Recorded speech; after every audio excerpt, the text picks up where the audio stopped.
How you doing tonight, Pastor Enikanolaye? It feels weird for me sitting in the middle. Pastor. Oh, well, we're doing pretty fine. It's been a nice day today. Yeah. And we hope to have a nice day. Absolutely. And Enikanolaye, I believe. Yes, even though I'm just being dragged here. Feeling so tired after I know. Yeah, but the best comes out when we're tired. Yes, I think so. Believe the Holy Spirit will also. So I'll get started with this tonight. Like I always do, I get started on a very light mood. Pastor, actually, how long have you been married now? 20 comes. 1, 2, 3, 4, 5, 6, 7, 8, 9, 10, 11, 12, 13, 14, 15, 16, Wow. 17, 18, 19. Wow. That looks good for you. No, come on. Props to our pastor first. In one statement, Pastor, I know we won't be talking so much about marriage tonight because we're talking about before two becomes one, which is like the premarital stuff. Yeah. So, but in one statement, and I will get to my Enikanolaye on this too.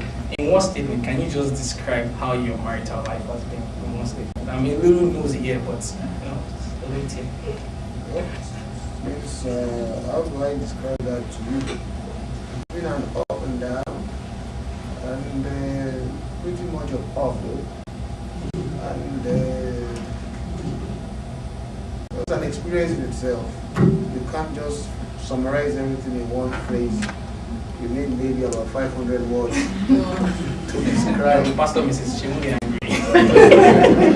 So whatever we need to describe then goes into the 500 words, but then I can say God understands the reason why He said it is not good for man to be alone. So marriage is such a place where you take care of your loneliness. That's all. Enikanolaye, in two statements. Because Pastor said one is not enough.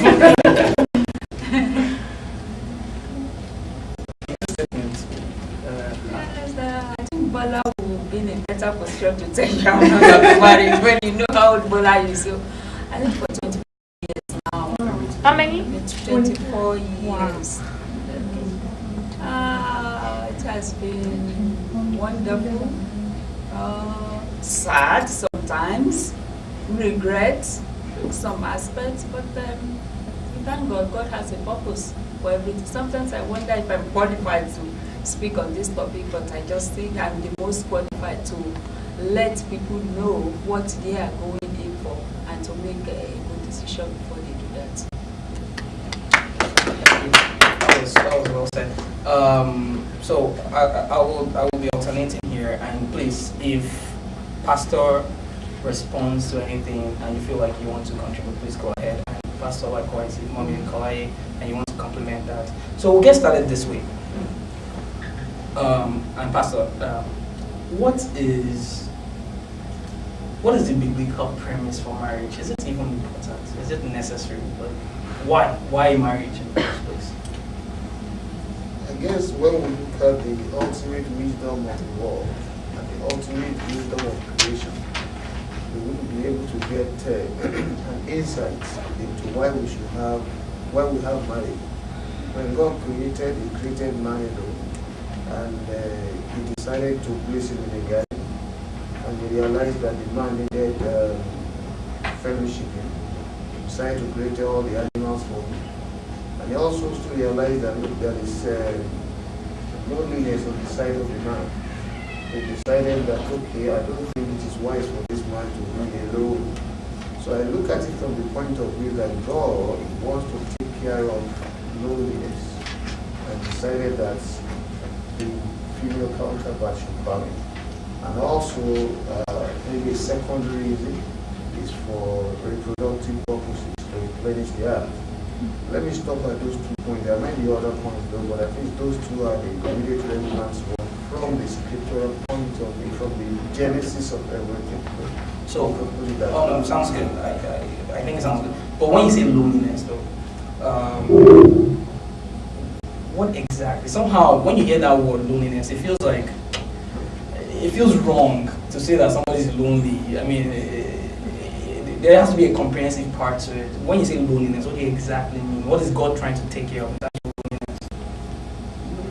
Well, one thing I would say is that one cannot fully express the mind of God there, because it was God that saw the disposition of man and he recognized what the problem was. Okay? So, but if we want to go on to stretch our mind a little bit, to imagine what God saw at that particular point in time. Well, how do I get to find that loneliness to you? I see it as a situation where it appears the man can no longer be himself, can no longer be what God wants him to be, without somebody to share opinion and share ideas with him. So God saw that aspect of him as, okay, this is going to be a weakness on his side. So loneliness, like rightly said, can be defined with a wider scope. It can be loneliness in terms of existing by himself without talking to somebody. It can be loneliness in terms of being able to rub minds together to share ideas. It can be loneliness in terms of being able to take a decision to move forward or to stay at a particular point. So it depends on how God saw it, but from the little we can define it, we can say that that's just basically it. So God saw that and decided to address it. Mommy Enikanolaye here. Like I said earlier, we won't actually be talking so much about marriage here, but we'll be talking about what before two becomes one. Somehow, our society has been able to organize relationship into stages. There is something called dating, there's something called courtship, there's something called engagement.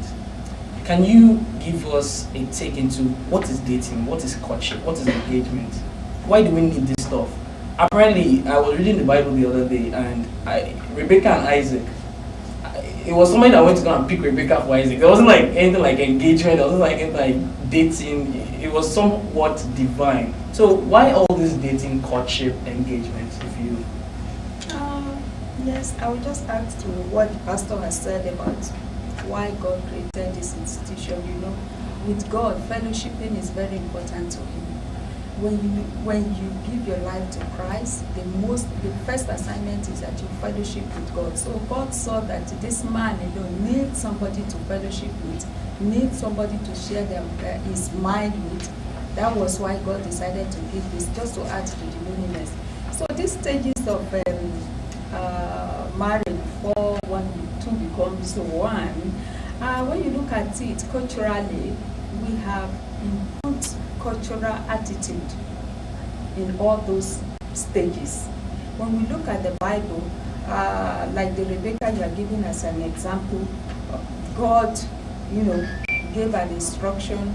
God chose for Rebecca, and we went there. But in these days, we try to put in a cultural system, like the engagement, for example. You might go into the Bible and you'll find engagement there. And that is why we have to be a child of God before we decide. So the Spirit of God will be able to lead you into, what you need to do without necessarily bringing your culture into what God expects you to do. Having said that, I would differentiate dating as unserious relationship. In these days, unserious relationship, just take chances.